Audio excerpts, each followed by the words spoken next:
우리가 어린아이들이 장난감을 가지고 놀 때마다 싸우는 것을 보게 됩니다. 그래서 아예 싸우지 말라고 어떤 부모는 똑같은 걸 사줘요. 큰 놈하고 작은 놈하고 둘 다 똑같은 거. 맨날 서로 싸우니까. 그래서 우리는 애들이 싸우는 걸 보면서 누가 먼저 가지고 놀았느냐 우선순위를 정해준다거나 시간을 정해줘가지고 그 시간에 맞춰서 그 장난감을 갖고 놀아라 라고 이렇게 다툼을 조정해 주려고 하죠. 그러나 아이들의 마음 상태를 잘 살펴보면 우리의 해석과 적용은 달라져야 된다는 것을 알 수 있습니다. 잘 살펴보면 아이들이 그렇게 나오는 것은 그 마음이 강팍해졌기 때문에 그래요. 마음이 강팍하기 때문에 나는 네가 무슨 짓을 해도 상관없어. 무조건 내가 내 마음대로 해야 되는 거야. 내 뜻대로 할 거야. 네가 슬퍼하든지 너한테 그게 중요하든지 말든지 그건 나에게 아무 소용없고 오직 나만 중요해. 내가 원하는 것은 다 가져야 돼. 라고 하는 아이들의 강팍한 마음을 볼 수 있어야만 됩니다. 하나님의 법을 깨뜨린 사람들은 항상 자기 중심적인 그런 상태가 되기 때문에 뭐든지 자기가 원하는 대로 해야 되는 거죠. 그러니까 아이들이 과잉 행동을 하는 것도 그런 거예요. 자기를 좀 더 돋보이게 하고자 하는 것이기도 하고 자기를 누가 좀 알아줬으면 하는 그런 바람이기도 하고 그래서 그 삐뚤어진 마음이 그 아이들의 과잉 행동 속에 나타난다는 사실을 부모들은 읽어야 돼요. 그걸 막 자기 닮았다고 좋아하고 있으면 안 돼요. 그래서 요새는 무슨 어른 ADHD도 있다 라고 하면서 이렇게 상담받아라 이렇게 한다던데 그 마음에 어떤 상태인가를 잘 판단하는 것이 우리가 그 상황들을 잘 이해할 수 있는 그 과정이 됩니다. 아이들의 그 상황들을 보면 똑같아요. 어른하고 다른 사람의 소유를 빼앗아서라도 자기만 행복하면 된다라고 하는 것이 사람들 그 마음속에서 계속해서 솟아나오는 그런 거죠. 그렇기 때문에 어디든 다툼이 끊이지 않는 거죠.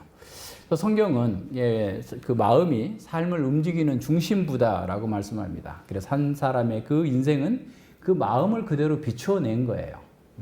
그러니까 그렇게 생각하시나요? 그래서 잠언 그 4장 23절에서 무릇 지킬 만한 것보다 더욱 내 마음을 지키라. 생명의 근원이 이에서 남이다 라고 말씀합니다. 그러니까 마음은 그 인생에서 나오는 그 모든 문제를 이렇게 포괄하고 있고 그 어떻게 보면 근원적인 샘물과 같다라는 거죠. 쉽게 말하면. 그래서 마음이 그 사람의 행동을 결정합니다. 그러니까 무심코 행한 어떤 행동이나 말이라 할지라도 그것을 통해서 그 사람의 마음의 상태가 어떠한지가 드러나게 돼 있어요. 따라서 우리가 말하고 행동하는 것은 그 마음이 향하고 있는 것을 표현하고 있다는 사실을 기억해야 됩니다. 누가복음 6장 45절에서 예수님이 이렇게 말씀하십니다. 선한 사람은 마음에 쌓은 선에서 선을 내고 악한 자는 그 쌓은 악에서 악을 내나니 이는 마음에 가득한 것을 입으로 말합니다. 마음에 가득한 것이 입으로 나오고 행동으로 이렇게 나타나는 것이죠. 그래서 이 말씀은 사람들의 문제는 근본적인 문제는 행동이 아니라 마음에 있다라는 사실을 이렇게 보여주고 있어요. 그 마음이 움직이는 그 상황을 보면 그 사람이 어떤 행동을 하는지를 볼 수가 있고 그 행동을 보면 그 사람의 마음의 상태가 어떠한지를 또한 우리는 알 수 있게 됩니다. 그래서 우리가 어떤 사람의 행동을 교정하는 그 이전에 그 마음이 변화되어야만 돼요. 그러니까 계속 안 바뀌는 이유가 뭡니까? 마음이 안 바뀌어서 그래요. 그러니까 아이들한테 아무리 뭐 훈계하고 뭐 해도 안 되는 것 중에 하나가 아이들의 마음이 바뀌지 않았기 때문에 그럽니다. 그러니까 시편에서 그렇죠. 아기는 그 태로부터 악을 꾀했다 그랬어요. 그러니까 뱃속에서부터 악을 꾀한 거고 시편 51편에서 다윗도 내가 태중에서부터 죄 중에 잉태되었나이다 라고 고백하고 있는 것처럼 아이들 또한 뭐 우리가 볼 때는 그냥 천사 같다 어쩌다 이렇게 하지만 실제로 그 마음이 다 굽어져 있고 부패한 상태다 라고 하는 것을 전제하고 보지 않으면 교육 자체가 안 됩니다. 그래서 그런 면에서 성경적인 세계관을 가지고서 이렇게 우리와 사람들을 이렇게 바라볼 수 있어야 됩니다. 우리가 겪는 대부분의 문제 또한 마음을 알지 못하기 때문에 그러는 거예요. 그래서 흔히 세상 속담에도 그러잖아요. 10길 물속은 알아도 한 길 사람의 마음은 알 수 없다라고 얘기하는데 우리는 그 마음을 알 수 있도록 이 계시를 받은 거예요. 하나님의 계시를 가지고 있어요. 그래서 에레미야 17장 9절에서 만물보다 심히 부패한 것이 인간의 마음이랴. 이를 누가 알리오마는 그랬어요. 그러니까 세상에서 가장 부패하는 것이 인간의 마음인데 사람들은 그렇게 생각하지 않는 거예요. 왜냐하면 자기가 자기에게 자기의 마음이 발각되지 않았기 때문에 그래요. 그래서 자기가 착하면 남도 착할 거라고 생각해요. 그런데 그렇지 않다라는 사실을 잘 알아야 됩니다. 예레미야 17장 10절에서 예수님께서 이렇게 말씀합니다. 하나님께서 이렇게 말씀하십니다. 표준 세번역인데요. 각 사람의 마음을 살피고 심장을 감찰하며 각 사람의 행실과 행동에 따라 보상하는 이는 바로 나다. 하나님이시다. 라고 얘기하는 거예요. 그러니까 하나님의 시각으로 자신과 다른 사람을 볼 때만이 비로소 사람들의 마음을 볼 수 있게 되는 겁니다. 그래서 하나님 앞에서 자기의 마음의 부패함을 발견하는 사람만이 주님의 은혜 안에서 새로운 마음을 갖게 됩니다. 자기가 발견되지 않는 사람은 자기에게도 속고 다른 사람에게도 속습니다. 인간은 부패한 마음으로 인해서 속고 속이면서 계속해서 고통을 받고 있는 거죠. 그래서 교육도 마찬가지입니다. 세상의 교육은 행동을 변화를 목표로 하고 있지만 실제로 행동은 어느 정도는 바뀔 수 있어요. 그러나 근본적으로 마음이 바뀌지 않기 때문에 이루어지지 않는 거죠. 하지만 성경은 마음을 바꾸는 것이 목표예요. 그러니까 성경과 마음을 떼놓고 생각한다면 그거는 전혀 아무것도 성경을 깨닫지 못한 겁니다. 그러니까 성경은 사람의 마음을 바꾸는데 그 목표를 갖고 있는데 먼저 그렇게 하시려면 인간의 마음의 부패함을 깨닫게 하고 스스로 그 죄를 밉게 보면서 하나님의 베푸신 은혜 가운데로 나올 수 있도록 하나님께서 인도해 가시는 겁니다.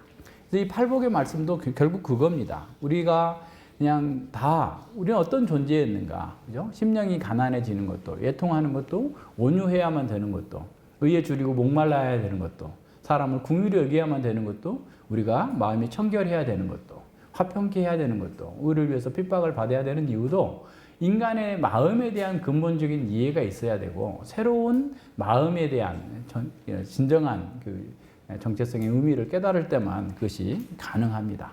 이 모든 것들은 하나님께서 우리에게 내려주신 복이에요. 그러니까 이걸 복이라고 생각하고 기쁨으로 받고 그것을 이렇게 누릴 수 있어야지 되는데 자꾸 이제 어렵게 느껴지면 그건 좀 안 돼요. 그래서 우리가 하나님의 말씀을 들을 때도 항상 이렇게 마음을 열고 주께서 이 말씀을 내 마음에 새겨 주시옵소서.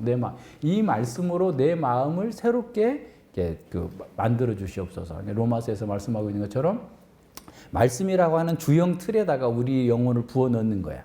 우리 마음을 부어 넣는 거야.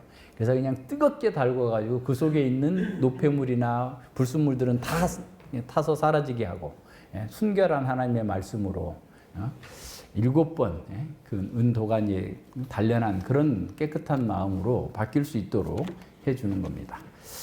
우리가 이 말씀 6번째 이 복을 깨닫기 위해서는 두 가지를 먼저 알아야 되겠죠. 첫 번째는 마음이 청결하다라는 것은 무엇인지, 어떻게 마음이 청결해질 수 있는지. 두 번째, 하나님을 본다라는 말이 무엇인지, 그것을 또 어떻게 우리가 누릴 수 있는지에 대해서 잘 알아야 됩니다. 근데 먼저 마음은 무엇일까요? 성경에서 마음은 지정의의 작용을 통해서, 지식과 정서와 의지의 작용을 통해서 우리의 전인을 통제하고 이끄는 우리 인격의 중심을 가리키는 거예요. 그래서 마음은 우리 인격의 중심이에요. 근데 그 마음이 작동하는 것은 지정의적인 작용을 하는 거죠. 그래서 이미 우리가 창세기에서 공부한 것처럼 이 전인을 통제하는 그 마음이 늘 하나님 앞에 서 있어야 돼요. 그래서 이제 잠언의 선생님이 얘기하고 있는 것처럼 생명의 근원이 바로 거기서 난다라는 말은 이 지정의가 하나님 앞에서 바르게 서 있을 때 생명을 누릴 수 있고 그것이 잘못되어 있으면 생명을 누릴 수 없게 된다라고 하는 것을 보여줍니다. 그래서 복음의 초점은 항상 마음에 있어요. 우리 마음에 있어요. 그래서 어떤 아이의 걸어가는 모습만 봐도 그 아이가 교만한지 겸손한지 어떤 마음의 상태인지를 알아볼 수가 있어요. 그러니까 이 모든 것들은 그 마음의 표현이 그 행동으로 나타나기 때문에 그런 겁니다. 그래서 성경에서 가르치는 것은 단지 외적인 변화만을 위한 것이 아니라 마음의 중심 그리고 그 마음의 변화를 이렇게 이끄는 데 목표가 있는데, 그렇다고 해서 마음의 변화를 우리 마음대로 조작하거나 바꿀 수 없어요. 물론 악한 자들이 브레인 와시한다고 그러죠. 세뇌한다고 그러죠. 그래서 잘못된 것을 계속해서 반복적으로 가르치게 되면 거기에 세뇌돼 가지고 그렇게 행동한다라고 하는 거지만 성경은 결국 그렇게 되는 게 아닙니다. 자기가 인격적으로 의지적으로 정서적으로 반응할 수 있도록 만들어 주는 거예요. 그러면 어린 아이들이 마음이 바뀌지 않았는데 그러면 훈육을 하지 말아야 되는 건가? 아니에요. 해야 돼요. 왜냐하면 어렸을 때 들여놓은 그 습관이 그 삶을 견고하게 만들어줘요. 그러니까 어렸을 때 숙제 안 하고 제대로 된 가르침에 대해서 이렇게 제대로 반응하지 않게 되면 그 사람은 평생에 계속해서 요동하는 삶을 살 수밖에 없어요. 그래서 어떤 분은 그렇게 비유를 했더라고. 아이들 양육의 그 중요성에 대해서, 그러니까 예를 들어서 어떤 뭐 이렇게 돼지 우리를 이렇게 나무로 만들었더니 돼지들이 다 그냥 이렇게 부셔뜨리고 자꾸 해가지고 그냥 콘크리트로, 그러니까 이렇게 거푸집으로 나무로 만들어가지고 콘크리트를 부어가지고 이렇게 해놓으니까 아주 튼튼하게 우리가 흔들리지 않고 이렇게 보호가 된 것처럼 우리 아이들이 어렸을 때 그 콘크리트와 같은 좋은 습관들을 길러주고 그런 좋은 삶의 태도를 길러줘야만 그 아이가 평생의 삶을 살 때 견고하게 살 수 있다. 라고 하면서 그 내용에 대해서 아주 강력하게 주장하는 그런 글을 본 적이 있는데, 어쨌든 우리 아이들에게도 그런 것은 필요하지만 근본적으로는 그 마음을 이렇게 바꿔야 된다. 그래서 그 애들의 마음을 읽을 수 있어야 좋은 선생님이 되는 거예요. 아이들이 제가 왜 저런 행동을 하지? 그게 뭐 어떤 이유 때문이다 라고 하는 것들을 볼 수 있어야만 부모로서도 역할을 잘 감당할 수 있게 됩니다. 그래서 바리새인들은 외형적으로 율법을 열심히 준수하려고 했지만 결국은 안 됐죠. 실패할 수밖에 없습니다. 자기 마음이 바뀌지 않았는데, 그래서 예수님께서는 너희들이 대접의 겉은 깨끗하나 그 속은 여전히 온갖 더러운 것이 가득하다라고 말씀하고 있는 것처럼 그런 겁니다. 그래서 우리 아이들에게도 그런 걸 가르치면서도 늘 우리 인생의 부패함, 인간의 부패함들에 대해서, 그래서 자기 욕망을 따라 살면 안 된다는 것에 대해서, 그래서 주님을 의지해야 된다는 것에 대해서 계속해서 반복적으로 가르치고 함께 기도하고 이렇게 해야 됩니다. 예수님 또한 우리의 마음의 근본적인 변화를 요구하십니다. 모든 곳에서 그러죠. 그래서 온 마음으로 하나님을 사랑하고 이웃을 사랑할 수 있으려면 마음이 새롭게 변화돼야 됩니다. 예수님께서는 마음이 청결한 자가 복이 있다라고 하셨어요. 그죠? 돈이 많은 사람이 복이 있다라고 말씀하신 것도 아니고, 또 지식이 많은 사람이 복이 있다라고 말씀하지 않았어요. 그러니까 말씀을 우리가 잘 받고 지식적으로 잘 깨달아도 그것이 그냥 그 자체로 자동으로 우리를 깨끗하게 만들어주지 않아요. 그러니까 이런 걸 생각해 보세요. 집이 더러워서 집 청소를 좀 해야 되겠는데 어떻게 할까? 그래서 청소기를 하나 샀어. 로봇 청소기 샀다고 그래. 비싼 거 200만 원 혼수로. 그 로봇 청소기가 자기가 알아서 더러운 걸 감지해가지고 청소까지 해준다면 또 모르겠어. 그죠? AI가 등장해가지고. 근데 아무리 로봇 청소기를 사놨어도 내가 작동을 눌러야지 청소를 하는 거 아니에요. 우리가 말씀을 다 받았어도 내가 그 말씀을 따라서 묵상하고 기도하고 순종하려고 하지 않으면 내 마음이 깨끗해지지 않는단 말이에요. 무슨 말인지 아시겠어요? 그러니까 잘 생각해 보세요. 그러니까 우리가 지식은 중요해요. 필수적이에요. 지식은 필수적이지만 대부분의 사람들이 지식을 안 것으로 자기가 다 đạt다고 생각하고 계속 안 바뀌어요. 시간이 이렇게 지났는데도 똑같은 고민을 하고 있고 똑같은 문제에 부딪혀가지고 계속 이렇게 힘들어하고 있어요. 왜 그러냐면 그 말씀으로 자기 마음을 청결케 하는 작업을 안 한 거예요. 그래서 말씀을 따라서 기뻐하고 즐거워하고 말씀과 맞지 않는 것은 미워하고, 그리고 말씀을 따라 살기 위해서 의지적인 노력을 해야 되는데 그게 안 하기 때문에 안 되는 거예요. 그래서 말씀을 받았으면 받은 건 굉장히 중요하고 특권적인 일이지만 그것을 가지고 자꾸 살려고 노력을 해야 돼요. 그러니까 무슨 뭐 큰 일이 아닙니다. 그러니까 제발 핸드폰 좀 내려놓으시고 청소하면서도 하나님 말씀 생각하고 버스 타고 가면서도 하나님 말씀 기억하고 묵상하고 기도하고 이런 작은 노력에서부터 계속해서 이렇게 늘어나야 돼요. 나는 시간이 없어서 힘들어서 피곤해서 뭐 그렇게 얘기하자면 뭐 아무도 할 수 있는 사람은 없어요. 다 따지고 보면. 근데 계속해서 말씀을 묵상하면서 내가 이걸 어떻게 행해야 될까? 어떻게 살아야 될까? 무엇이 나에게 유익하고 옳은 것일까에 대해서 늘 묵상하고 기도하는 그런 훈련들이 필요합니다. 자, 그래서 우선 첫째로 인간의 마음의 상태는 우리 창세기에서 다 공부했기 때문에 간략하게 하자면 인간의 마음은 지금 다 문드러져 있잖아요. 다 왜곡되어 있어요. 그래서 그 에베소서 4장 17절로 19절에 보면 이제부터는 이방인의 그 마음에 허망한 것으로, 이방인의 마음은 이미 허망한 것으로 가득 채워졌어요. 그래서 허망한 일을 하는 거예요. 저희는 총명이 어두워져서 지식적으로도 하나님을 아는 지식, 세상에 대한 지식, 인생에 대한 지식이 다 어두워져 있어요. 그래서 그들 가운데에서 무지함과 마음에 굳어졌어요. 뿐만 아니라 마음이 굳어져 있기까지 해. 그러니까 부패하면서도 또 딱딱한 거예요. 그래서 마음과 마음이 부딪히면 맨날 싸워. 별일도 아닌데 싸워. 그냥 기분 나쁜 거야. 표정만 봐도 기분 나쁜 거야. 막 이런 식으로 싸우는 거야. 싸울 일도 아닌데. 왜 그래요? 마음이 굳어져 있기 때문에 그래요. 그러니까 이것은 이방인들이 사는 것은 그냥 그럴 수밖에 없어. 그러니까 이방인들에게도 괜히 좋게 말을 해야 돼, 항상. 우리는 모든 사람과 더불어서 화평함과 거룩함을 이렇게 추구하라 그랬잖아요. 거룩함, 순수함을 추구하라, 청결함을 추구하라 그랬으니까 이방인들에게도, 믿지 않는 사람들에게도 환하게 막 말을 함부로 하거나 거칠게 하면 안 돼요. 항상 주님의 모습처럼 주님의 뜻을 따라서 그들을 궁휼히 여기면서 이렇게 말을 해야지. 그렇지 않으면 그 사람이 들이받아요, 우리를. 그냥 들이받으면 우리가 마음이 좀 더 부드러우니까 상처를 덜 받기도 하고 그 사람도 덜 받긴 하지만 그래도 그 충격이 있어요. 그러니까 그 충격에서 또 벗어나려면 또 시간 걸리잖아요.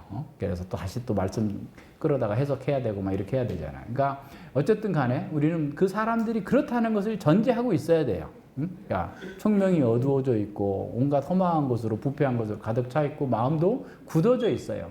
자기도 자기 마음은 몰라요. 자기 어떻게 하고자 해도 할 수가 없는 거예요. 그러니까 얼굴은 천사처럼 생겼는데 행동하는 거, 말하고 하는 것은 막 어디서 막 지옥의 불이 막 올라오는 거예요. 사람들 속에서. 어쩔 수 없는 거잖아요. 그 사람들 속에 그런 상황이 있으니까. 그래서 우리는 이것을 먼저 인식을 해야 됩니다. 그래서 타락한 것은 영적인 지식이 다 어두워져 버린 거예요. 하나님도 모르고 세상도 모르고 아무것도 모르는 상태에서 교만까지 해요. 그게 얼마나 고통스럽겠어요. 이 세상 사는 것이. 그리고 늘 정욕의 지배를 받고 있고 사단이 만들어 놓은 세상의 정신에 쏙 빠져가지고 그렇게 살고 있어요. 그것이 자기를 죽이는 건지 살리는 건지 알지 못하고 그냥 그것들을 무조건 받아들이고 있는 이런 상황 가운데 있습니다. 그래서 바르게 살고자 해도 바른 지식이 없기 때문에 늘 실패할 수밖에 없는 겁니다. 그래서 지식이 없는 소원은 선치 못하다라고 잠언에서 말씀하고 있는데, 지식이 없이 뭔가 잘해 보려고 하지만 결과적으로는 선한 열매를 맺을 수 없다는 말입니다. 그래서 사람의 마음은 선하게 만들려면 하나님의 말씀을 아는 지식이 먼저 있어야 되겠죠. 그래서 그 지식 가운데에서 성령께서 역사하셔서 자기를 보여주고 세상 사람들의 마음을 보여주고 세상의 삶을 보여주면서 그 가운데에서 우리가 어떻게 살 것인지를 알게 해주십니다. 그래서 무지한 곳에서는, 그러니까 말씀을 공부하지 않는 곳에서는 은혜가 지배할 수 없어요. 무지한 가운데에서는 하나님과 이웃을 사랑할 수 없습니다. 그래서 난 몰라서 그랬어. 그렇지만 몰라서 그런 게 죄의 뿌리예요. 모르는 게 자랑이 아닙니다. 그러니까 모르면 빨리 배우려고 해야지. 그죠? 배워서 바꾸려고 해야 되는 거잖아요. 여기서 지금 나온 것처럼 눈이 먼 것은, 총명이 어두워진 것은 방탕함으로 인도합니다. 그래서 하나님의 말씀으로 인한 그런 지적인 어떤 그 밝혀줌이 있어야 돼요. 그래야만 우리가 선한 길을 분별할 수 있고 하나님의 뜻을 분별할 수 있습니다. 사람들의 정서도 마찬가지입니다. 정서는 무감각해져 있어요. 선을 미워하고 하나님께서 미워하는 것을 사랑하고 있어요. 그러니까 정서가 바른 작용을 하지 않기 때문에 사람들은 늘 허탄한 것들을 추구하면서 나아가는 겁니다. 그래서 막 그 좋은 음악이다, 뭐 이런 거다, 또 뭐 연말이라 음악과 관련된 콘서트 한다, 뭐 이렇게 해도 그 속에서는 늘 사실 허물을 노래하면서 그 속에서 어떤 정서적 안정을 추구하고자 하지만 진정한 기쁨이 없습니다. 만족이 없습니다. 그래서 선한 것에 반응하지 않아요. 하나님의 뜻에, 말씀에 반응하지 못하는 것이 지금 현재 사람들의 모습입니다. 죄를 주고 있는 거예요. 의지 또한 다 왜곡되어 있죠. 그래서 모든 것들을 하나님의 뜻에 따라서 바르게 행해야 될 것들은 안 하고 그냥 자기 정욕을 위해서 자기가 멸망하는 길로 가는 것은 또 열심히 추구하고 이렇게 나갑니다. 그래서 인간의 마음은 다 지금 부패되어 있고 혼탁해질 뿐만 아니라 강팍하게 굳어져 있어요. 그래서 온갖 부정한 것과 죄악들을 마음에 가득 채우고도 자신은 선한 사람인 것처럼 스스로 착각하고 속고 있는 것입니다. 세상 사람들의 마음의 부패로 인해서 많은 문제가 발생하고 있다는 사실을 인정하지 않아요. 사람들이 선하다고 해놓고 모든 문제를 풀으려고 하니까 해결이 안 되잖아요. 실제와 맞지 않는 세계관을 가지고서 그 세상의 문제를 풀려고 하니 해결이 안 됩니다. 인간의 문제를 교육의 문제, 환경의 문제, 법과 제도의 문제로 보고 그것을 개선하면 좋아질 거라고 하지만 계속해서 개선해도 인간이 바뀌지 않는 이상 안 되는 거예요. 그래서 법꾸라지라고도 하고 뭐 법기술자라고도 하고 그 온갖 법을 가지고 다 자기는 빠져나가고 다른 사람들은 얽어매고 이렇게 하는 거잖아요. 인간의 마음이 부패했기 때문에 그럴 수밖에 없는 겁니다. 그 법을 가르치는 사람도 교수도 다 얘기하지만 그래도 양심에 따라 살지만 그럼에도 불구하고 마찬가지예요. 해결될 수 없습니다. 더 어렵게 더 힘들게 나아갈 수밖에 없습니다. 그 마음을 청결하게 만들어주지 못하기 때문에 그래요. 그래서 교육받은 사람이 더 사악하고 더 많은 환경과 더 좋은 집에서 그 자란 자녀들이 더 무자비하게 학폭에 연루되기도 하고 돈 많은 사람들이 더 잔인하게 사람들을 이렇게 묵살하고 짓밟고 있는 이런 상황들을 우리가 보지 않습니까? 예, 그러면 우리는 어떻게 마음이 청결해질 수 있습니까? 인간의 노력으로는 불가능합니다. 어떠한 인간의 노력으로도 에덴 동산과 같은 그 환경을 준다 할지라도 마음이 바뀌지 않아요. 아무리 돈이 많아져도 아무리 온 세상 사람들이 나를 왕처럼 떠받들어 줘도 그 사람의 마음은 바뀔 수 없습니다. 죄악에 물든 이 마음을 바꿀 수 없습니다. 어떻게 해야 될까요? 첫 번째는 우리 자신이 원래부터 정말 죄로 인해 죽어 있어서 만물보다 심히 부패한 인간의 마음을 가질 수밖에 없었다라는 사실, 자기의 마음을 자기가 보고 심령이 가난하고 애통해지는 것에서 첫 번째 시작이 돼요. 자기 마음의 죄악의 상태를 보면서 마음이 가난해져야 되고 자기 죄를 보면서 심히 애통하면서 예수 그리스도 외에는 내가 여기에서 빠져나올 길이 없구나 라고 하는 것을 깨닫게 되고, 그래서 예수님을 만나고 예수님을 받아들였을 때 비로소 거듭남 그 은혜 속에서 우리의 마음이 청결하게 됩니다. 그래서 성령께서 하나님의 말씀을 통해서 우리의 부패하고 타락한 마음의 실상을 보게 하셔요. 그러니까 우리의 죄를 보게 하실 때는 우리가 너무 교만하잖아요. 교만해서 우리가 안 하던 죄도 막 짓게 만들어요. 그리고 자기가 보게 해서요. 보게 해주세요. 그것이 어떤 면에서 하나님 은혜이기도 합니다. 그러니까 내가 얘기하자면 일상적으로 이런 죄는 나는 벗어났을 거다라고 생각했는데 막상 하나님께서 나의 죄 상태를 보여주실 때는 그 틀을 다 허물어 버려요. 우리가 지키는 어떤 그 있잖아요. 내 손, 나는 이 정도까지는 안 하는 사람이야 하는데 그것도 넘어가 버릴 정도로 우리를 무너뜨리세요. 왜냐하면 우리의 교만을 무너뜨리기 위해서 그런 거예요.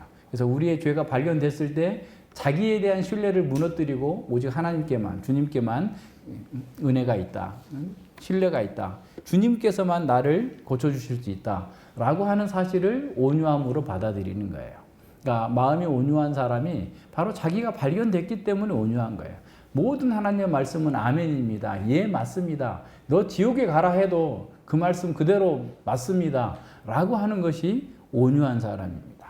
그런 사람에게 하나님의 의가 채워지는 거예요. 자기 속에는 의가 없다는 것, 선함이 없다는 것을 알게 될 때, 탄식할 때 하나님의 의를 추구하게 되고 그 의를 더 추구하면 추구할수록 우리는 더 다른 사람에 대해서도 긍휼히 여길 수 있게 되는 거고 우리는 더 마음이 청결하게 되는 거예요. 그래서 우리의 마음이 청결해지려면 성령 하나님께서 우리를 찾아오셔서 그 말씀을 깨닫게 하시고 진리로 우리의 지성과 정서와 의지를 깨끗하게 하고 새롭게 하셔야만 됩니다. 그래서 우리는 성경을 공부하거나 기도할 때나 언제나 우리 자신의 영적 실상을 객관적으로 깨닫게 해달라고 기도해야 됩니다. 예수 그리스도께서 이루신 그 속죄의 사역이 믿는 자들에게 우리는 세 가지 은혜를 베푸셨다고 그랬죠. 첫 번째는 우리가 죄책으로부터 구원이에요.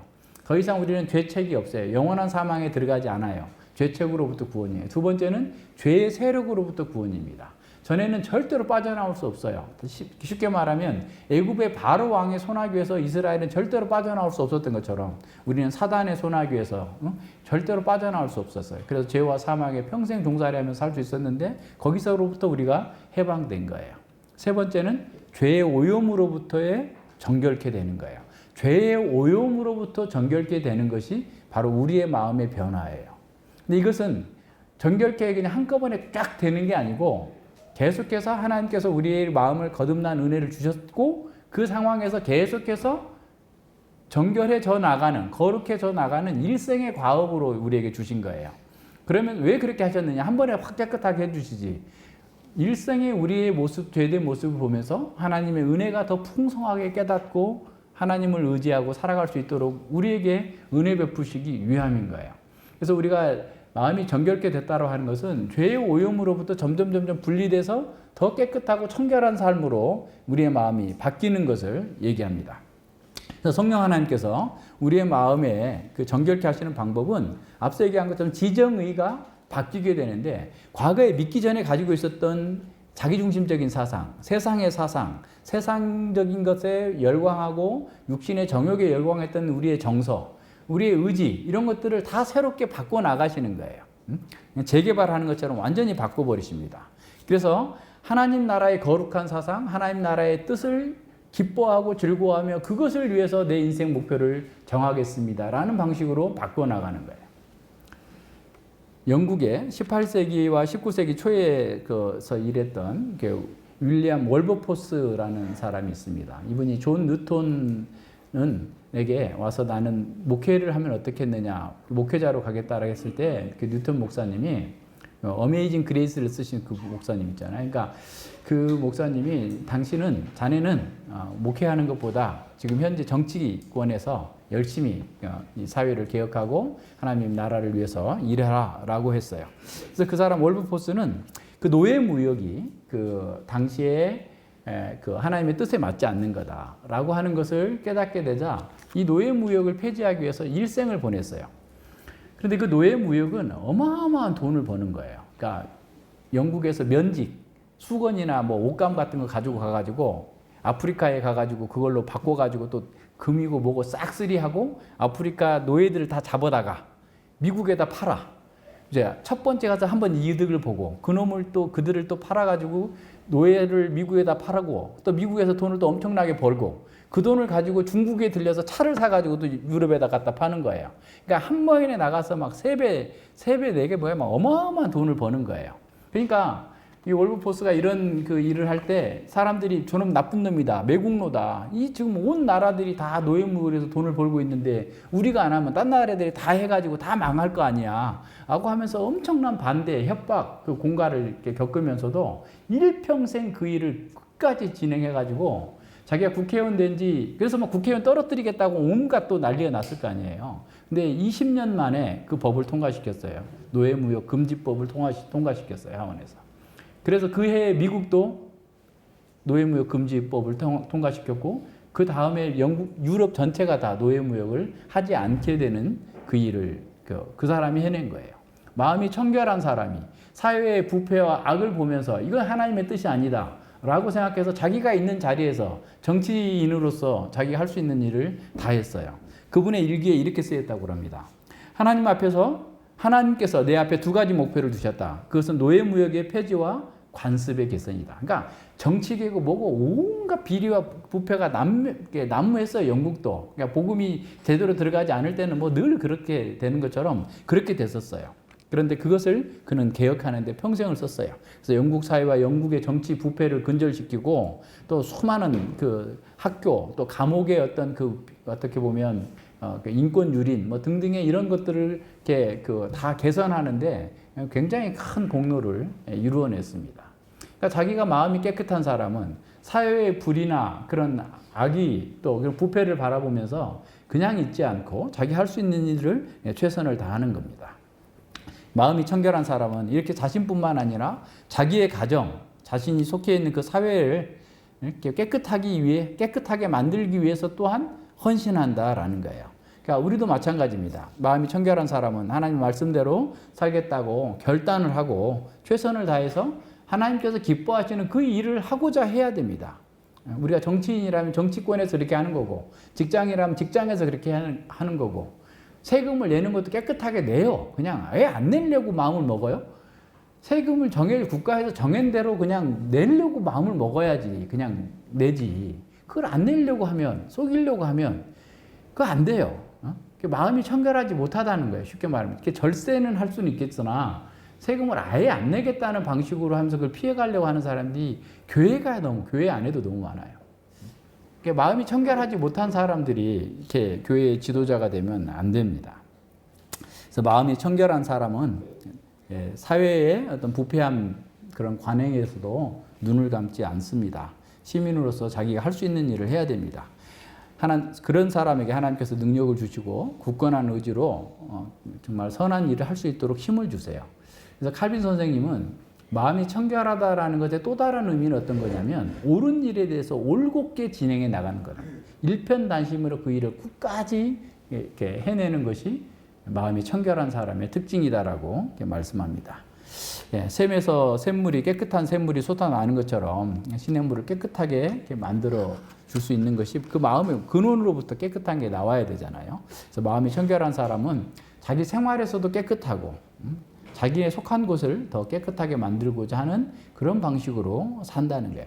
그렇게 사는 게 복입니다, 여러분. 안 그래요? 그렇게 생각하지 않아요? 저도 돈 많은 사람 저 복 있겠다. 야, 저 사람 뭐 누구를 어떻게 하니까 복 있겠다. 이렇게 생각하는데 그건 지금도 껍데기로 보는 거예요. 주님이 보시는 방식대로 하나님의 보시는 방식대로 사람과 세상과 인생과 자신을 바라보지 않는 겁니다. 마음이 깨끗한 사람을 볼 때 우리는 기뻐요. 행복해요. 그리고 내가 마음이 깨끗해질 때도 내가 행복하고 내가 좋은 거예요. 내가 행복한 겁니다. 그래서 다윗은 자기 안에 의가 없다는 것을 깨닫고 난 다음에 그 시편 51편에서 이렇게 말씀합니다. 하나님이여 내 속에 정한 마음을 창조하시고 내 안에 정직한 영을 새롭게 하소서. 정직한 마음, 깨끗한 마음 하나님께로부터 온다라는 사실을 그는 알게 된 겁니다. 그래서 청결한 마음은 하나님께서 주십니다. 하나님이 주신 그 청결한 마음은 자신과 이웃과 사회도 청결하게 만들 수 있습니다. 자, 그럼 우리 자신을 봅시다. 우리는 청결합니까? 우리의 마음을 한번 살펴봐야 돼요. 청결한 삶을 살고 있는가? 그렇지 못하다면 무엇을 개혁해야 될 것인가? 더 청결하고 더 거룩한 삶을 살기 위해서 우리는 매일매일 우리의 마음을 깨끗하게 해달라고 기도하면서 또 실천에 옮겨야 됩니다. 우리의 기도에 하나님은 긍휼을 베푸셔서 우리의 마음에 작용하는 지정의를 개혁해 주시고 새로운 의지를 주시고 힘을 주셔서 과거의 그런 악습을 제거하고 깨끗한 사람으로 살 수 있도록 만들어 주실 겁니다. 예수님의 삶을 한번 생각해 보세요. 예수님은 그 말씀에 완전하게 말씀, 그 진리 자체이셨기 때문에 지성은 항상 진리로 가득 차 있었고 그 감성은 늘 진리를 따라서 기뻐하고 진리에 반하는 것에 대해서는 미워하면서 이렇게 사셨죠. 그리고 그분의 의지는 올곧고 강력했기 때문에 자신의 십자가의 죽음의 길마저도 꿋꿋하게 그 길로 갔습니다. 그래서 우리는 그런 예수님과 영적으로 연합되어 있을 때 그렇게 살 수 있는 거예요. 그래서 요한복음 15장 5절에 보면 나는 포도나무요 너희는 가지니 저가 내 안에 내가 저 안에 있으면 이 사람은 과실을 많이 맺나니 나를 떠나서는 너희가 아무것도 할 수 없음이니라 그랬어요. 마음이 청결해지려면 예수님과 영적으로 생명적으로 연합되어 있어야 됩니다. 그래서 예수님께로부터 오는 공급하심을 계속 받아야 돼요. 생명의 진액을 계속 받고 그 속에서 나쁜 것은 없애고 좋은 것은 이렇게 가져와야 되는 거죠. 더 세워야 되는 거죠. 불면증에 걸리면 머리가 아파요. 투면제를 먹어도 머리가 아픈데 어디 이렇게 찾고 찾아보니까 우리가 수면을 취할 때 뇌가 쭈그러 약간 작아진대요. 그러면 뇌 척수액이 위에서 쭉 올라와요. 그래서 그 물로 그걸 뇌 대사 찌꺼기, 뇌가 사실 우리 한 1kg 정도밖에 안 되는 작은 기관이지만 우리 몸에 사용되는 피를 25에서 30% 이상 써요. 그러니까 많이 할 일이 많다는 거죠. 근데 그 수액이 쫙 올라와서 대사 찌꺼기들을 쫙 빼낸대요. 이게 밤에 일어나는데 주로 낮에도 일어나는데 거의 70% 가까이는 밤에 일어나는 거예요. 그러니까 잠을 못 자게 되면 그 대사 찌꺼기가 안 나가는 거야. 그러니까 이게 막 속에 엄청 가득 차 있을 거 아니에요. 내보내야 될 그 대사 찌꺼기 물들이 그러니까 머리가 아프고 고통스러운 거예요. 수면제를 먹고 자면 잠은 자는데 그 대사 찌꺼기가 안 빠지나 봐. 계속 머리가 더 아파요. 계속 못 자면. 자, 무슨 말 하냐면 우리도 우리 속에 마음에 계속 더러운 것들이 막 올라오면 하나님의 말씀이 들어와서 쫙 빼내고 또 새로운 힘을 공급해주고 이런 작업들이 계속 있어야 된단 말이에요. 예수님과 연합되어 있다라고 하는 것은 바로 그런 거예요. 자, 그러면 그것을 좀 더 우리 기준으로 생각해 보면 예수님께서 우리에게 강단을 통해서 주시는 말씀을 통해서 우리 마음 속에 우리의 삶 속에 있는 대사 찌꺼기들을 빼내시고, 그죠? 주님께서 공급해주는 새로운 힘을 가지고 더 영적인 의지력, 지적인 밝음, 감성적인 더 부드러움, 기쁨을 가지고서 우리의 삶을 더 개혁하고 온전케 만들어지는 일들이 바로 매 주일 주어지는 말씀 속에서 그것을 받고 새롭게 계속 바뀌어야 된다는 거예요. 그래서 우리의 마음의 죄악과 부패함을 계속해서 매일매일 제거하고, 그리고 또 새로운 하나님의 힘을 공급받아서 그 힘을 가지고서 또 새로운 능력으로 살아갈 수 있어야 됩니다. 우리가 거듭났다 할지라도 예수님과의 연합이 끊어져 버리면 그 죄된 옛 본성의 지배를 받게 돼요. 그러니까 예를 들어서 방에 그냥 온갖 쓰레기가 가득 차 있으면 그 쓰레기의 영향을 받는 것처럼 우리의 죄된 영향, 죄악된 그 마음의 영향을 계속 받게 됩니다. 우리가 보는 영상이나 들었던 말이 막 너무 심하게 충격을 받으면, 막 지난번에도 무슨 영화를 봐가지고 무슨 뭐 이렇게 심장 박동수 스트레스 지수가 어디까지 올라갔다, 그걸 뭐 사진 찍어서 올리는 게 무슨 유행이다라고 지금 뭐 그러던데, 우리의 그런 영향을 받는단 말이에요. 그러니까 외부에서 오는 어떤 영상을 보거나 어떤 말을 듣거나 사람들과의 어떤 속에서 어떤 그 받는 게 다 영향을 받아요. 우리 마음에. 그래서 저 같은 경우는 영향을 받으면 이가 빠질 것 같아. 막 이가 막 주저 내려왔는 것 같아요. 막 속에 열이 나서 그런지 모르겠는데, 네, 그런 영향들 속에서 속히 벗어나야 돼요. 물론 우리 어쩔 수 없이 우리가 의를 위해서 고난 받을 수도 있겠지만, 어쨌든 우리가 스스로 그런 그 영향권에 들어가 있지 않도록 하기 위해서 늘 자기 조절을 해야만 됩니다. 그래서 우리가 하나님의 그 말씀 안에서 충분하게 그 공급하심을 받고 우리 안에 있는 그런 부패함들을 계속 이겨내지 못하게 되면 우리도 마음이 어두워져요. 그래서 괴로워져요. 마음의 평강을 이렇게 빼앗아가요, 하나님께서. 죄 가운데서 평강을 누리지 못하도록 만들어 가기 때문에 그렇습니다. 그래서 이사야 59장 1절과 2절에서 이사야 선지자는 여호와의 손이 짧아서 구원치 못하심도 아니요 귀가 둔하여서 듣지 못하심도 아니라 오직 너희 죄악이 너희와 너희 하나님 사이를 내었고 너희 죄가 그분의 얼굴을 가리워서 그를 듣지 않으시게 함이다라고 선언합니다. 그러니까 이스라엘이 멸망한 것은 하나님의 능력이 부족해서가 아니에요. 그들의 죄가 하나님과 그들을 갈라놓았기 때문에 그래요. 하나님과 분리되면 그 마음에서 청결함이 있을 수가 없게 되죠. 금세 또 죄로 물들어져서 죄와 우상에게 절하게 될 수밖에 없는 겁니다. 그래서 우리는 그리스도를 이렇게 따라서 생각하고 그리스도를 따라서 행동하려고 하는 그런 마음을 늘 가져야 돼요. 그래서 지난번에도 연동되어 있다고 그랬잖아요. 중국의 내비게이션이 자동차 그 신호등과 연동돼 가지고 그냥 몇 초 후에 신호가 바뀔 거다. 이거 다 나오니까 운전하는 사람이 굉장히 편리하게 돼 있던데, 우리도 하나님의 말씀과 연동되어 있으면 이게 하나님께 가라고 하는 길이다. 좌회전, 우회전, 또 어느 방향으로 가는 것이 하나님의 영광을 위한 거고 나 자신을 위한 거다 라고 하는 것이 늘 말씀으로 지시를 받고 그 말씀에 따라서 기쁘게 나아가는 것이야말로 우리가 진정으로 복된 삶을 살 수 있는 길이다라는 사실을 기억해야 됩니다. 그래서 그리스도의 마음을 따라서 우리의 마음이 움직이고 그리스도를 따라서 우리의 삶이 움직이도록 그렇게 하게 해주시옵소서라고 기도해야 됩니다. 그래서 우리의 모든 활동의 동기와 목표가 하나님께 영광과 하나님 나라에 초점이 맞춰져 있으면서 그렇게 나가려고 해야 돼요. 그러면 우리에게 가장 좋은 거예요. 자, 이제 두 번째로 하나님을 배움는 그 복이 무엇인가라고 그랬는데, 마음이 청결한 자가 하나님을 본다라는 말, 지복직관이라고 하거든요. 지복직관이라고.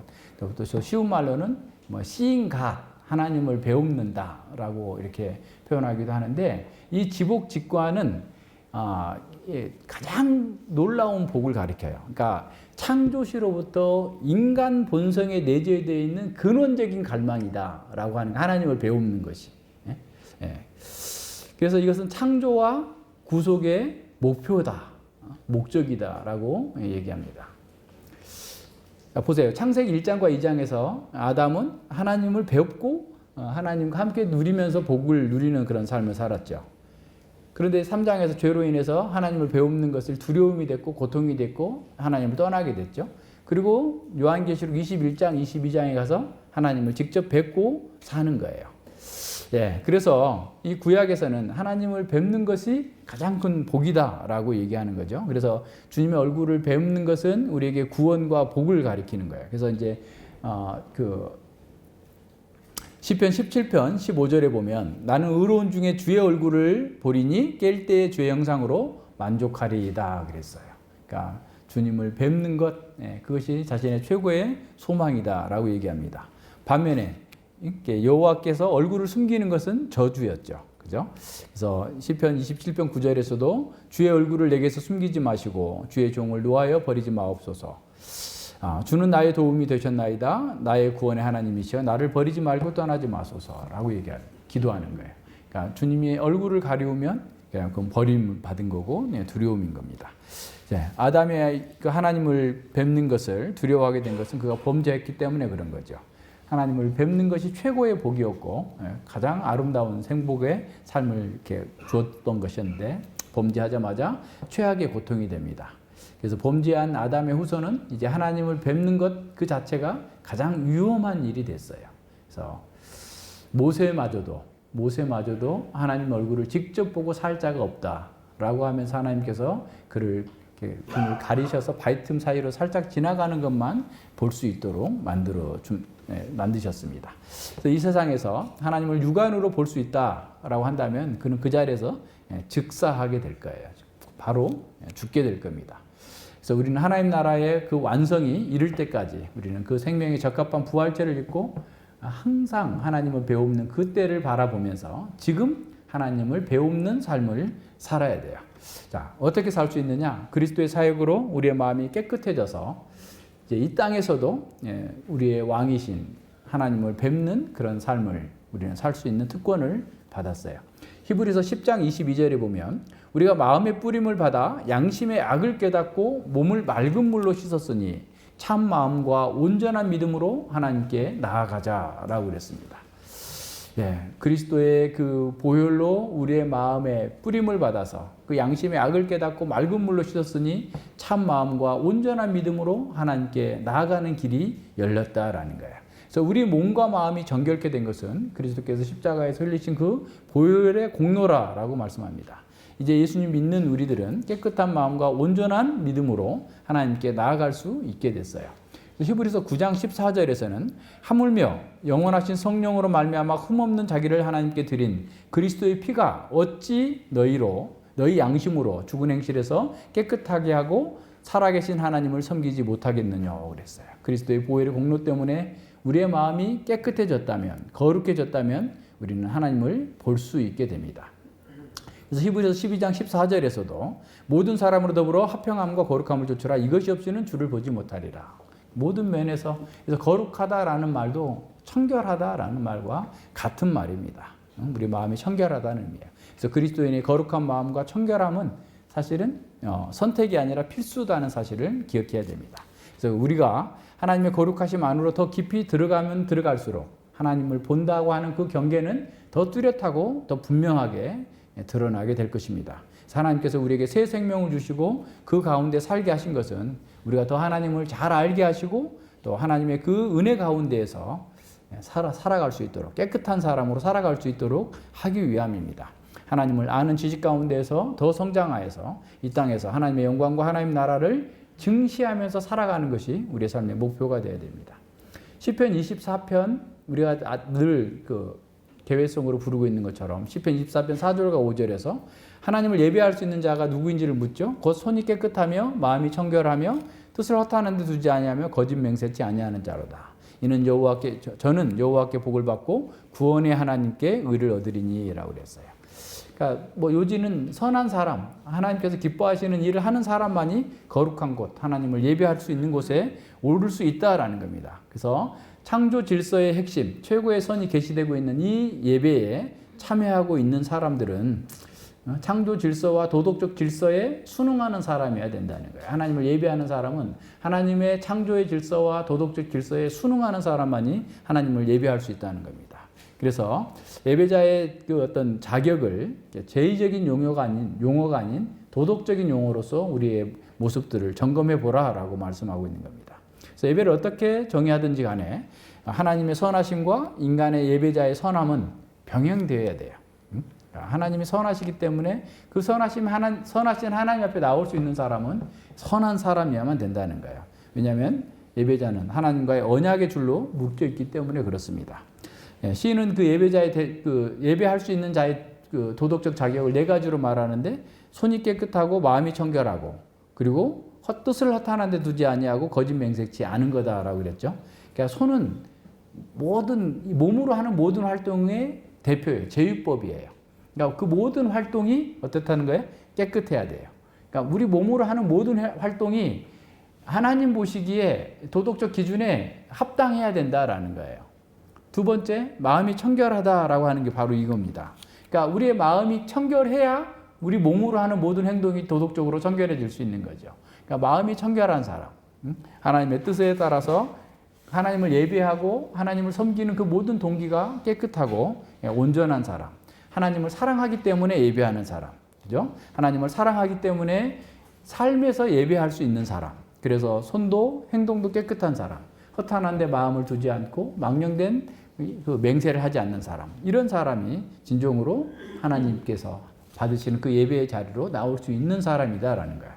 이렇게 하나님을 배움는 삶, 예배하고 배움는 삶을 살려면 앞서 얘기한 것처럼 우리의 진리가 지성이 진리로 가득 차야 돼요. 깨끗해져야 돼요. 우리의 감성이 하나님께서 기뻐하는 걸 기뻐하고 하나님께서 미워하는 것을 미워하는 사람 마음으로 바뀌어야 돼요. 그리고 우리의 의지가 올곧게 어떤 어려움이 있더라도 그렇게 나아갈 수 있도록 바뀌어야 됩니다. 그래서 말씀과 기도로 우리가 청결한 마음으로 날마다 새롭게 되고 성장해 나아가야 됩니다. 지성은 더욱더 강해져야 돼요. 아는 것에서도 날마다 성장해 가야 돼요. 하나님을 아는 지식에서, 인생과 세상을 아는 지식에서 날마다 성장해야 돼. 맨날 옛날 그 자리에 그대로 있으면 안 되는 거예요. 계속해서 성장해 가야 됩니다. 우리의 정서가 늘 주님과 함께 가야 되고 주님의 성품을 닮아서 주께서 기뻐하는 걸 기뻐해야 돼요. 또 우리의 의지적인 활동 또한 그리스도적인 하나님 나라의 목표를 향해서 전진해 나가야 됩니다. 그래서 히브리서 11장에서 믿음의 영웅들에 대해서 이렇게 총괄적인 평가를 하면서 그들에 대해서 어떻게 얘기하냐면 보이지 아니하는 자, 하나님을 보는 것 같이 하여 참았다라는 거예요. 하나님을 배움는 삶을 살았기 때문에 그들은 어떤 고난과 핍박 속에서도 믿음의 길에서 벗어나지 않고 끝까지 하나님의 뜻을 따라 살아갈 수 있었다라는 거예요. 그래서 그런 사람들이 세상에 왕국을 들었다 놨다 했다라고 얘기하는 거예요. 믿음의 사람들이 바로 그런 사람들입니다. 신앙 고백 자체는 중요합니다. 그러나 그 자체가 마음의 청결을 보장하지 못합니다. 교회의 직분자가 되었다고 해서 자동적으로 마음이 청결하게 되는 것도 아닙니다. 날마다 하나님 앞에서 하나님의 뜻을 사랑하고 어떤 장애물이 있어도 하나님의 뜻을 따라 살겠다. 내 속에 있는 부패한 것들을 제거하겠다. 라고 하는 결단과 의지 속에서 매일매일 자기를 개혁해 나가는 그런 삶으로 실천하는 것으로 열매를 맺어야 됩니다. 하나님께서 우리를 창세전에 선택하신 목적 그 자체가 우리의 마음이 청결케 되고 청결한 하나님의 자녀로 살도록 하기 위함인 거예요. 에베소서 1장 4절로 6절에서 이렇게 말씀합니다. 곧 창세전에 그리스도 안에서 우리를 택하사 우리로 사랑 안에서 그 앞에 거룩하고 흠이 없게 하시려고 거룩하고 흠이 없게 하시려고 마음이 청결하고 흠이 있는 그런 삶이 되지 않도록 하시려고 그 기쁘신 뜻대로 우리를 예정하사 예수 그리스도로 말미암아 자기 아들들이 되게 하셨으니 이는 그의 사랑하시는 자 안에서 우리에게 거저 주시는 바 그의 은혜의 영광을 찬미하게 하려 하심이라 그랬어요. 그러니까 우리가 거룩하게 되는 것이 하나님께서 우리를 창세전에 선택하신 목적이고 창조와 구원의 목표다라고 하는 사실을 기억해야 됩니다. 그래서 우리도 우리의 삶 속에서 하나님 나라의 도리를 따라 살 때 하나님의 은혜로운 섭리 가운데에서 하나님을 배우는 그런 경험을 할 수 있어요. 어떻게 하느냐면 요한 3서 1장 11절에 보면 사랑하는 자여 악한 것을 본받지 말고 선한 것을 본받으라 그랬어요. 사랑하는 자 성도들은 악한 것을 본받으면 안 돼요. 세상의 악한 풍조에 따라가면 안 되고 선한 것 하나님의 뜻을 따라 행하는 것을 본받으라. 선을 행하는 자는 하나님께 속하였고 악을 행하는 자는 하나님을 배웁지 못하느니라. 그러면 하나님께 속하였다라는 것과 하나님을 배웁는다는 것이 같이 쓸 수 있는 거죠. 바꿀 수 있는 거죠. 하나님의 뜻을 따라서 행하는 사람은 하나님을 배웁는 삶을 사는 거고 하나님의 뜻과 상관없이 악을 행하는 사람은 하나님을 뵙지 못하는 거니까 선을 행하는 사람은 하나님을 뵙는 삶을 사는 거예요. 지금 그것이 우리가 누리는 하나님 나라의 복인 것입니다.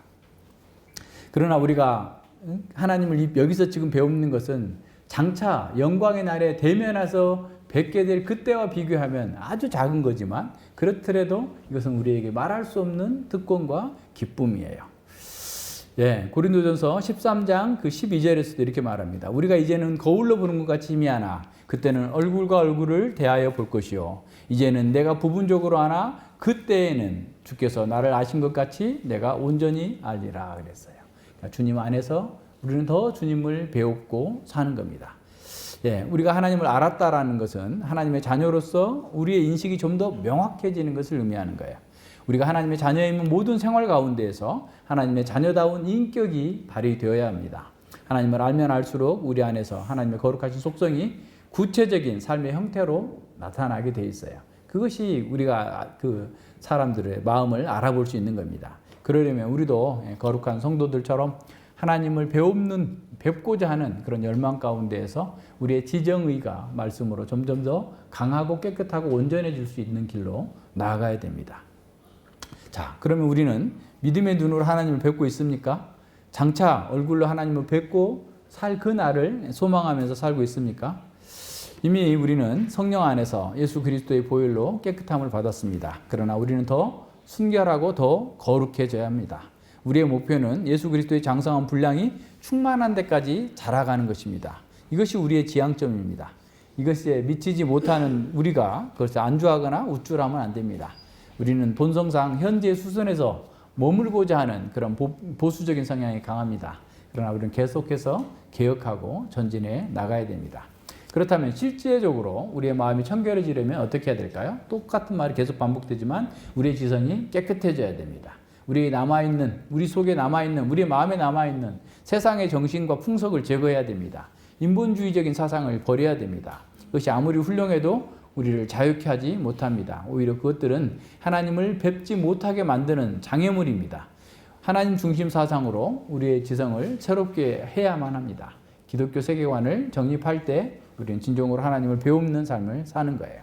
골로새서 3장 1절과 2절 그리고 5절에서도 땅의 것을 구하지 말고 위의 것을 보라 라고 말씀하죠. 땅의 것 생각하지 말고 오히려 땅에 있는 지체를 죽이고 음란과 부정과 사욕과 악한 정욕, 탐심 이거 다 버려라 라고 얘기합니다. 이걸 없애야 될 것을 우리는 움켜쥐고 있으면 그거 얼마나 고통스러워요. 세상은 그럴지라도 우리가 중요합니다. 우리의 마음이 깨끗해져야 됩니다. 우리의 지성이 깨끗해지고 우리의 정서가 깨끗하게 하나님의 말씀에 바르게 반응할 수 있도록 훈련되어져야 됩니다. 불의를 미워하고 진리와 함께 기뻐하려고 해야 됩니다.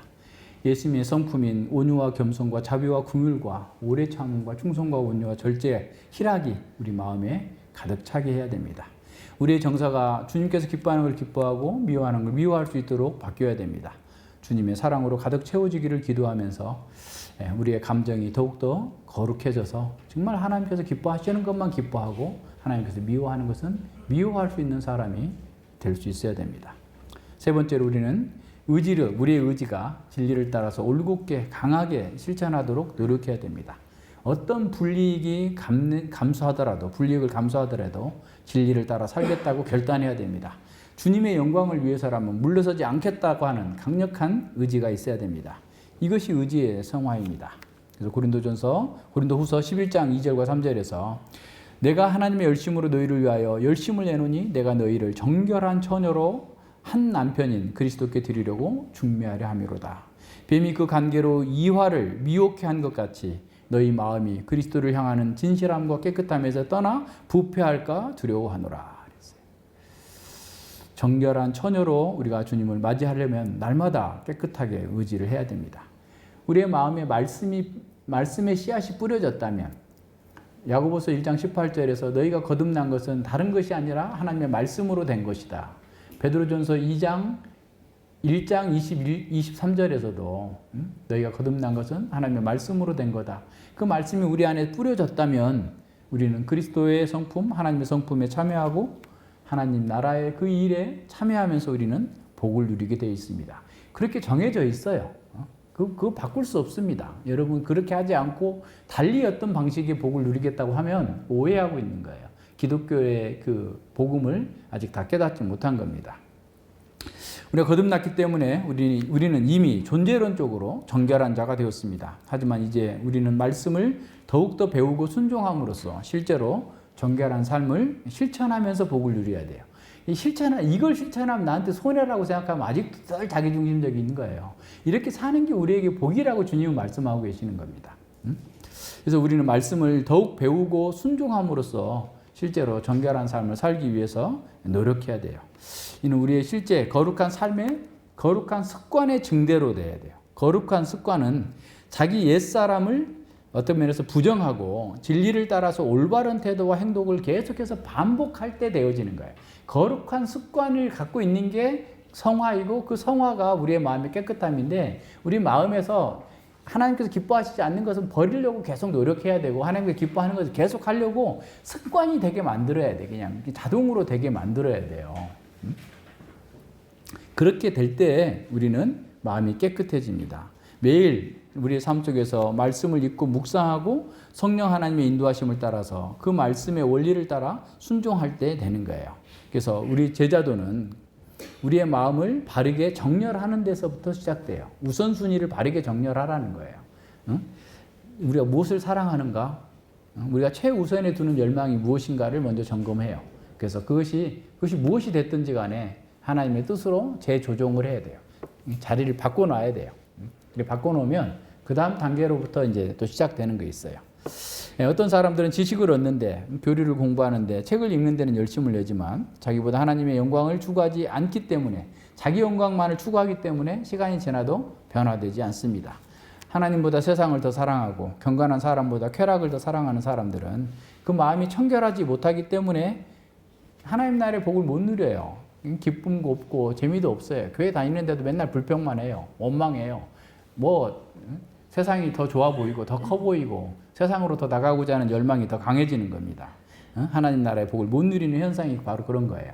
그래서 항상 배우나 진리의 지식에 이를 수 없는 그 사람은 자기 욕망을 하나님보다 앞세우기 때문에 진리의 지식에 이르지 못하고 고난 가운데 사는 거예요. 예레미야 선지자는 하나님을 예배하면서도 악을 행하고 형통하는 사람들을 하나님께 고발합니다. 주께서 심으심으로 그들이 뿌리가 바뀌고 장성하여 열매를 맺었거늘. 그러니까 주님께서 주신 거예요. 분복이에요. 그들이 그걸 받아서 엄청 잘 살고 잘 먹고 잘 살고 있는데 입은 주님께 가까우나 그 마음은 멀다라는 거예요. 입술로는 기도는 얼마나 잘합니까? 온 세계를 다 위해서 기도한다 하고 다 하는데 그 마음은 하나님과 멀어져 있어요. 그 마음은 세상의 정신으로 돈으로 자기 욕망을 추구하는 것으로 가득 차 있어요. 그 속에서 무슨 행복이 있겠어요? 무슨 기쁨이 있겠어요? 계속해서 험한 것들을 추구하면서 헛된 길을 찾아 나가는 겁니다. 마음이 청결하지 않는 사람들은 항상 예배하지만 하나님의 이름을 부르지만 그 마음은 세상의 정신과 자기 욕망에 따라서 움직이는 겁니다. 마음이 청결한 사람은 하나님을 사랑하고 그분의 뜻을 따르려는 열망이 최우선인 사람입니다. 마음이 청결한 사람은 그 마음에 간사가 없고 신실하게 하나님을 섬깁니다. 올곧게 나가는 거죠. 그래서 마음이 청결한 사람은 신앙 양심에 어긋나는 일은 어떤 손해를 감수하더라도 하지 않으려고 하는 사람입니다. 악은 그 모든 모양이라도 버리는 사람입니다. 마음이 청결한 사람은 하나님께서 싫어하는 그 죄 짓는 것을 가장 미워해야 되는 거예요. 마음이 청결한 사람은 모든 거짓 행위를 미워합니다라고 고백했던 그 시인과 같은 고백을 하면서 사는 사람입니다. 죄를 미워하는 사람만이 죄의 유혹을 이길 수 있습니다. 마음이 청결한 사람은 교회의 거룩한 사명을 거룩한 방법으로 수행하려고 합니다. 자기 안위보다 하나님 나라의 일에 더 집중하는 사람입니다. 교회의 안전과 성장을 위해서 기꺼이 자신을 내어드리는 사람입니다. 마음이 청결한 사람은 하나님과 동행하면서 하나님 나라를 위한 거룩한 사명을 사랑하고 그것을 이루기 위해서 자기가 할 수 있는 최선을 다합니다.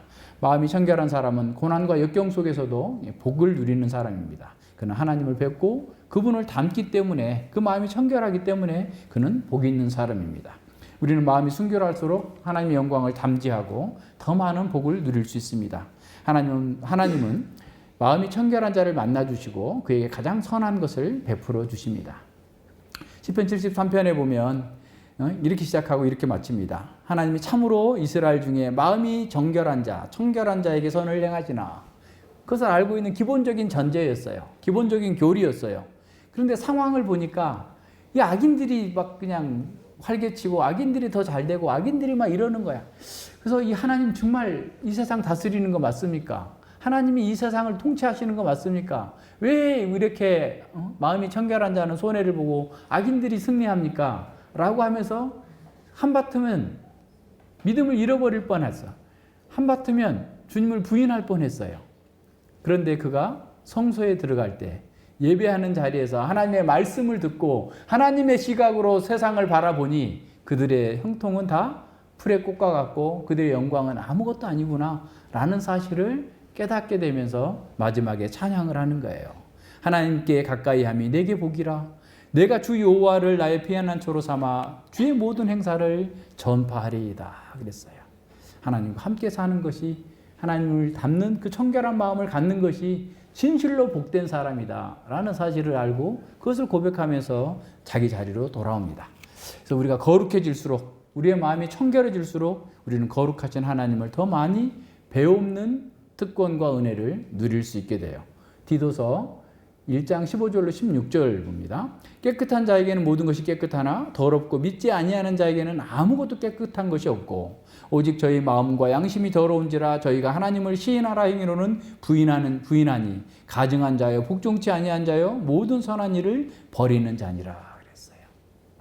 자, 깨끗한 자는 모든 것이 깨끗해요. 마음이 청결한 사람은 재물을 얻는 데도 깨끗하고 사용하는 데도 깨끗하고 인간관계도 깨끗하고 사회관계 속에서도 모든 사람들에게 숨김없이 깨끗하게 할 수 있어요. 왜? 주님을 닮았기 때문에 그렇게 하는 거고 그렇게 사는 것이 나에게 복되기 때문에 그래요. 뭐 시시하게 뭐 어떤 걸 감추고 이거는 아니고 저건 어쩌고 이거를 하지 않아요.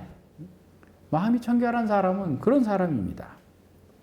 영적으로 깨끗지 않는 사람은 뭐든지 무엇을 해도 다 부패로 돌아가요. 그러니까 마음이 바뀌지 않는 사람들에게 뭔가 기대한다는 것이 우리가 얼마나 잘못된 판단인지를 생각해 볼 수 있어요. 아무리 좋은 걸 줘도, 아무리 비싼 폰을 줘도 깨끗이 않는 마음에 가면 다 더러운 것만 보고 그거 가지고 자기를 더 망치는 방식으로 가는 거예요. 아무리 좋은 것이라도, 좋은 대학을 나오고 좋은 지위를 주고 최고의 권력을 갖는다 할지라도 그렇게밖에 할 수 없어요. 그래서 우리는 마음이 청결해졌다면 더욱 하나님을 사랑하고 하나님께 속한 사람들을 사랑하고 하나님 나라와 교회를 위해서 살아가는 그런 사람이 될 것입니다. 이것이 하나님을 뵙는 복을 누리는 사람들의 지복직관이에요. seeing God이에요. 하나님을 뵙고 있다면 우리는 바로 그런 삶을 사는 것으로 복을 누립니다. 그래서 저와 여러분이 또 우리 교회가 다 같이 하나님을 뵙는 그 복에서 마음이 청결해서 더 청결해져서 날마다 하나님을 뵙고 하나님의 은혜를 누릴 수 있는 그런 사람들이 되길 바랍니다. 기도합니다. 하나님 아버지 감사드립니다. 참으로 하나님께서 우리에게 은혜 베풀어 주시지 않았다면 우리는 온갖 죄악들로 가득 찬 마음을 가지고 또 어두워졌고 굳어졌고 또 강팍한 그 마음으로 험한 것을 추구하다가 멸망할 수밖에 없는 자들이었습니다. 이런 자들을 예수님께서 우리를 구원해 주시고 예수 그리스도의 보혈로 우리의 마음과 영혼을 깨끗게 하셔서 참으로 하나님을 섬기고 사랑하고 하나님을 뵙는 이 복을 누리도록 우리를 부르시고 이끌어 주셔서 진실로 감사를 드립니다. 이제 남은 생애 동안 우리 마음에 남아있는 이런 그 죄들을, 찌꺼기들을, 악한 것들을 날마다 제거하면서 날마다 주님의 마음으로 깨끗해지고 선결하여져서 우리의 마음과 우리의 자신과 또 우리의 가정과 우리의 사회가 더 깨끗해지고 온전케 되어질 수 있는 일에 우리에게 주어진 그 일정한 그 분량들을 잘 감당할 수 있도록 이끌어 주시옵소서. 특별히 하나님 나라의 백성으로서 우리가 더욱더 깨끗한 것을 추구하고 깨끗해질 때마다 참으로 한없는 기쁨과 만족으로 주님께서 채워주겠다고 약속하셨사오니 날마다 우리는 주님을 배우는 그런 지복직관의 아름다운 복을 우리는 사모하면서 주님 앞에서 선한 일에 열심하는 저희들 모두가 되게 하여 주시옵소서. 감사드리오며 예수님 이름으로 기도드립니다. 아멘.